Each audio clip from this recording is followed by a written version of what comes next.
The dollar collapse will be the single largest event in human history. This will be the first event that will touch every single living person in the world. All human activity is controlled by money. Our wealth, our work, our food, our government, even our relationships are affected by money. No money in human history has had as much reach in both breadth and depth as the dollar. The dollar is the de facto world currency. All other currency collapses will pale in comparison to this big one. All other currency crises have been regional, and there have been other currencies for people to grasp onto. This collapse will be global, and it will bring down not only the dollar, but all other fiat currencies, as they are fundamentally no different. The collapse of currencies will lead to the collapse of all paper assets, and the repercussions to this will have incredible results worldwide. Thanks to globalization and the giant vampire squids of the Anglo-American Empire, the dollar is the world's reserve currency. It supports the world economy in settling foreign trade, most importantly the petrodollar trade. The money is then recycled through the City of London, not to be confused with London, and Wall Street. This fuels corporate vampires that acquire and harvest the world's wealth. The corporate powers then suppress real assets like natural resources and labor to provide themselves massive profits.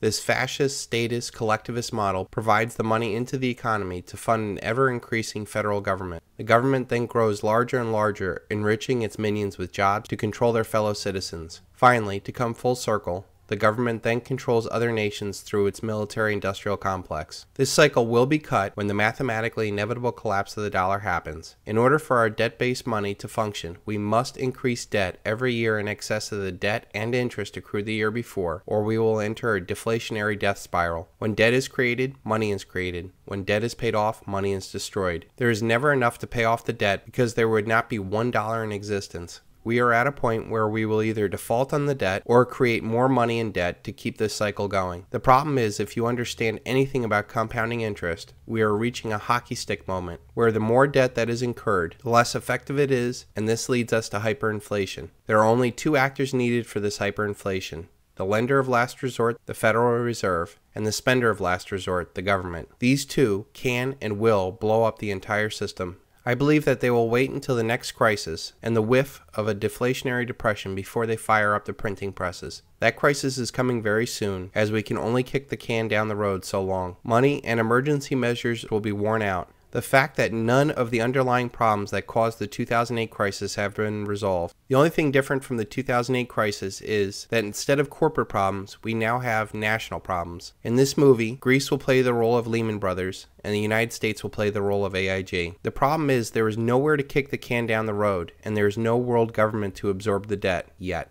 This leads me to the top 5 places not to be when the dollar collapses. Number 1 on this list, I believe, is Israel. This Anglo-American beachhead into the Middle East was first conceived by the most powerful family in the world, the Rothschilds, in 1917. The Balfour Declaration said that there would be a Zionist Israel years before World War II and the eventual establishment of Israel. Israel has not been a good neighbor and has always had the biggest bullies on the block at its back. When the dollar collapses, the United States will have much more on its plate, both domestically and internationally, to worry about this non-strategic piece of land. This will leave Israel very weak at a time when tensions will be high. This very thin strip of desert land will not be able to stand the economic reality of importing its food and fuel, or the political reality of being surrounded by nations that don't care for it. Second on this list, I feel, is Southern California. The land of fruit and nuts turns into battlefield Los Angeles. 20 million people packed into an area that has no food and water is not good, to say the least. Throw on top of it huge wealth disparities and the proximity to a narco state, and this does not bode well.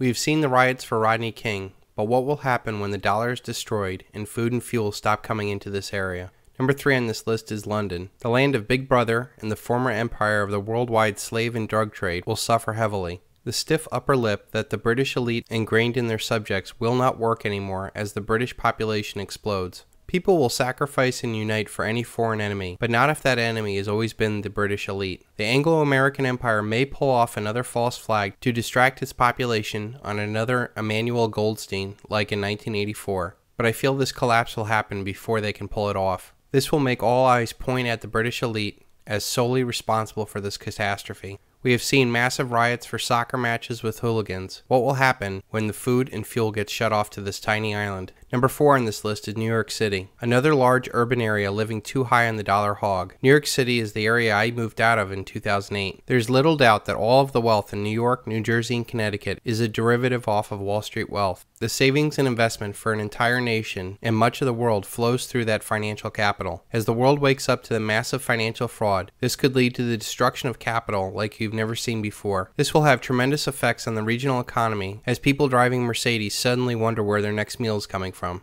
The fifth and final place not to be when the dollar collapses is your local metropolitan area. Urban areas in general are a very bad place to be during currency collapses. Too many people packed into tight areas, totally unprepared and dependent upon a dollar paradigm is the last place you want to be when the dollar collapses. You can ignore reality, but you cannot ignore the consequences of ignoring reality. Ayn Rand.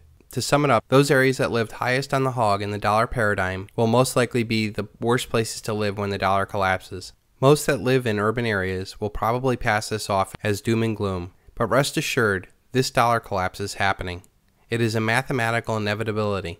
We will not be as fortunate as to muddle through this collapse like we did in 2008 when it was a corporate problem. This time around it is a national or a global problem. The global Ponzi scheme has run out of gas as demographics decline, as abundant cheap oil declines, as our global power declines. This comes at a time when we reach our exponential or collapse phase of our money. The irresistible force paradox says, what happens when an unstoppable force meets an immovable object?